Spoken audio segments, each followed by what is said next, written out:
I am the rocket man they talk about. I jump from star to star, I'll walk it out. Gilbert. Oh, hey guys. Shibby2142 here, playing some more Battlefield 3. This is on the PC. This is Caspian Border. I am playing the Engineer class, which I haven't done much Engineer gameplay because if you've seen my other videos, I've been playing mostly Assault. I want to talk about what my favorite weapon combos are for the Engineer. Right here, I'm using the SG553, which you unlock from cooperative points. I can show you how to get even easier co-op points. I know I did post kind of a farming round where you'd sit outside the 11th hour bank and then kind of just hit enter every now and then to shoot a guy in the face. Yeah, I mean, it's effective, but there's a better way, and I'll have a video on that where you do the hit and run on easy, stuff like that. So let me talk about what's going on here. I am playing once again the Engineer class with the SIG-553. In Counter-Strike, my favorite gun that I just absolutely love, my spray in that game was actually the SIG-552. So this is just the updated version. I checked out the Wikipedia, and that's kind of what it said. So, is this the best Engineer gun? No. Statistically, the Scar H is the best Engineer weapon, depending on your accuracy, because it only has 20 rounds compared to, say, the A91, which has 30, or right here what I was using is the 553, having also 30 rounds. So, if you're kind of a more spray and pray player, probably the Scar H isn't the best choice, but it does the most damage. And it's very good once you start getting the attachments on it, such as the foregrip, which really calms down the recoil, really helps me out. I'm not going to lie to you, viewer. I have not been playing the Engineer class all that much. I just unlocked the EOD bot, so that's just a couple unlocks in, so I don't have everything like I do on the Assault class, so I'm not exactly sure. Oh man, the A91 definitely is better than the Scar. I don't know because I haven't really played much with it. But right now I'm just using the 553 once again right here because of the nostalgic value from Counter-Strike. I just miss it so much and I'm just like, ugh, I get all giddy and all happy and I run out of ammo. So that means it's time to use the pistol. Right now, pistol-wise, I like the 443 because the M9 and the 443 have the same amount of damage, but the 443 has 5 more rounds than the M9, so why not use it? I was checking out the G18, the more automatic Glock, the one that bursts, but it kind of sucks, I'm not gonna lie. So the 443 with the troll light, flashlight, whatever you want to call the tactical light, it's awesome because typically when you're shooting people up close with the pistol, once again it's up close. It's kind of more close quarters. You're not pistol sniping like I am right here, which is not very effective. That is why I kind of like launch a rocket, pull out the pistol, do a little shooting. Yeah, it doesn't really work all that much, but you know, if people can't hit you, then sometimes it does work because there is some bullet drop. All that good stuff. So I do want to try out the 44 pistol once I rank up enough to try that because I heard it's a beast. Switching to some more gameplay down the line here, Caspian Border, we're going to try and take B-Flag Hilltop, but it's going to be a battle because people are spawning in. They got spawn immunity, we even know. But what we do know, and what I do know, is that this gun does have some significant recoil prior to the foregrip. When I first got it, when you unlock weapons, you have basically nothing attachment-wise. I'm like, holy shit, this thing sucks balls.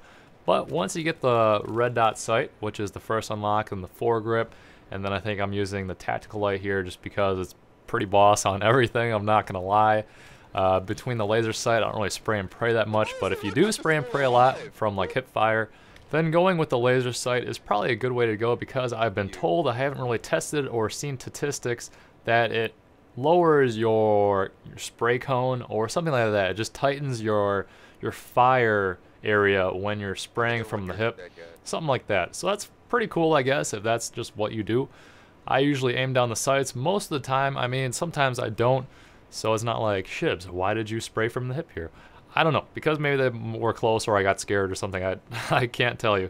So let's talk about other Engineer equipment such as the rocket launchers. Right here I'm using, as I pull it out, the stock rocket launcher for the US team.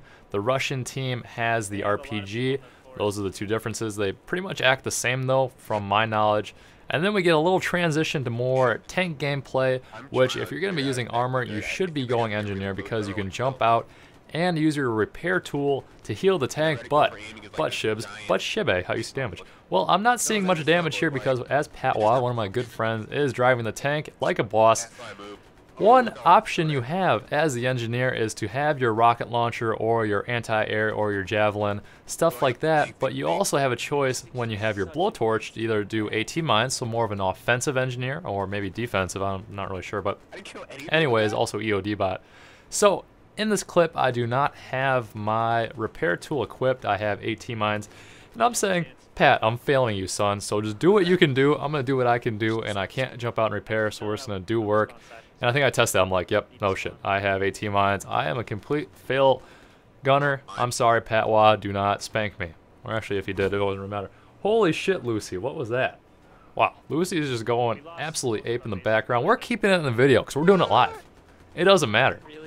And let me add to the fact that I'm going to be streaming a lot more Battlefield 3 in the future. I've been talking about that in my Team Fortress 2 video I posted yesterday of the Cold Front Soldier. Cold Stream, something like that. It was a pretty interesting name, I thought. So check out my Twitch TV link in the video description. Make an account because I think, in my opinion, Lucy, hey, settle down. They freaking love packing peanuts, and I got a package the other day that had packing peanuts in it, and they're just going crazy, and they're going to try and eat them, and then they'll die. So that really doesn't help me out when the cats die of eating packing peanuts. Wow, that's really random, but anyways, streaming. Yes, make an account. Streaming is going to be big. It already is growing, but it's going to be super huge. And that tank is dead, but now it's definitely dead. So the gameplay is going to be coming to an end here shortly, I believe. Not really much more I have for you. Oh, we still got some time left. So, yeah, the SIG, flashlight. We got the 44 or 443 flashlight, also awesome. And then I guess I can talk more about the rocket launchers, why I like the stock one better, because the Javelin, it sucks. I mean, ooh, can lock onto vehicles, big deal. Since you can't shoot up in the air at helicopters or anything like that, which you can do with a stock rocket launcher, just even if you miss, at least you're trying, and you can't shoot at infantry. So Javelin, I don't really understand. Maybe it would be good if you had a squad of all Javelin just to completely destroy vehicles, but in my opinion, if you're at least decent at aiming, stock would be the way to go. And yeah, I mean, I wish this game so much. I wish this game had an AT4, such as in Bad Company 2, where you could guide the rocket once you shoot it. I mean, that would just be so much more skill-based. You could still shoot up in the air. You could still shoot at your infantry and your armor, and it would just be way more effective. And, you know, maybe in DLC they'll have it, something like that. I can only hope. So to do a small recap for you guys, a little too long, didn't read, is the 5.53. I'm using that strictly because of nostalgic value from Counter-Strike. 443 pistol, in my opinion, is the way to go right now before you get the 44. Revolver? I don't know, might be good, I don't know. The stock rocket launcher, pretty awesome, so I just use that. Javelin, anti-air, it's kind of more situational, I guess. AT mines instead of repair tool in certain situations, also good. My BO3 platoon, it will be in the video description, I think it's number 3. Top fan out of all of Battlefield, so that's freaking crazy. But let's take the number 1 spot. Shibby's Club owned. Also streaming. I talked about streaming and Lucy, so once again in the video description. Thank you for watching, and if you would like, feel free to subscribe for more, and hopefully I will see you next time.